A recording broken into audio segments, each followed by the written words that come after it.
This channel does not promote any violent, harmful, or illegal activities. All content provided by this channel is meant for an educational purpose only. Top quality और consistent performance के लिए सिर्फ silver pump नाम याद रखना। নমস্কার, দেখছেন টিভি9 বাংলা। শুভজিৎ দাসের সঙ্গে রয়েছে আমি শুভজিৎ মিত্র। শুভজিৎ, 1:30 থেকে টানা 150 মিনিট নন স্টপ বুলেটিন, কোনো খবর রিপিট না, একেবারে ব্রেক রেস। এই মুহূর্তে আমরা যেমন রয়েছি স্টুডিও থেকে, আমাদের সঙ্গে রয়েছেন দুজন সহকর্মী, রয়েছেন দীপ নিউজ রুম থেকে আর মধুকল্পিতা বাইরে থেকে। কল্লারপুর বীরভূমে 6 দিনের মাথায় ফের খুন করা হলো তৃণমূল নেতাকে। পর পর বোমা ছুড়ে খুন করা হয় পঞ্চায়েত সদস্যের স্বামীকে। ঘটনায় কি কাউকে এখনো গ্রেফতার করা হয়েছে? কারো বিরুদ্ধে নির্দিষ্ট করে অভিযোগ করা হয়েছে? ডিটেইল নেব হিমাদ্রি।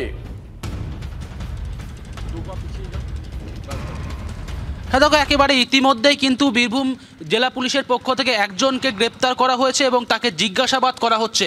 ঠিক কী কারণে তাকে খুন করা হয়েছে এই বিষয়ে জিজ্ঞাসাবাদ করা হচ্ছে। শুধুমাত্র যে এই ব্যক্তি রয়েছে তা নয়, পুলিশ সূত্রে যেটা আমরা জানতে পারছি, এই ঘটনার সাথে জড়িত রয়েছে আরও বেশ কয়েকজন এবং তাদের প্রত্যেকের খোঁজ চালাচ্ছে এই মুহূর্তে বীরভূম জেলা পুলিশ, এমনটাই কিন্তু পুলিশ সূত্রে আমরা জানতে পারছি। পাশাপাশি আরও একটা বিষয়, এই যে খুন করা হলো সেটা কি তৃণমূলের গোষ্ঠীদ্বন্দ্ব নাকি কোনো রাজনৈতিক? যাকে গ্রেফতার করা হয়েছে তার পরিচয়টা কি? তার কোনো রাজনৈতিক পরিচয় আছে?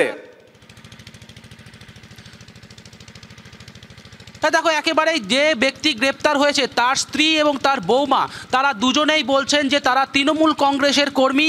যেই ব্যক্তি খুন হয়েছে তাদের সাথে তাদের ঘনিষ্ঠ সম্পর্কও রয়েছে। তাদের সাথে একটি জমি বিবাদের মামলাও চলছিল, ইতিমধ্যেই মীমাংসাও হয়েছে। গ্রামের যে মিটিং, সেই মিটিং মীমাংসাও হয়েছে এবং সেই ব্যক্তিগত আক্রোশও হতে পারে। পাশাপাশি তৃণমূলের গোষ্ঠীদ্বন্দ্ব সমস্তটা নজর থাকবে, নজর রাখো। ওরা হিংসাম করে পার্টিতে জিততে পারে না, একা থাকলে আমরা ভোটে জিতবো না বলে আমার মেরেছে গো চায়ের দোকানে আসার পথে অসীম, নাসিম আর বসির, তহজুল আর একজন আছে, ওর নাম ওই মুসা। ওরা সিপিএম পার্টিতে দাঁড়ায়, ওরা জিততে পারে না গো, ওরা জিততে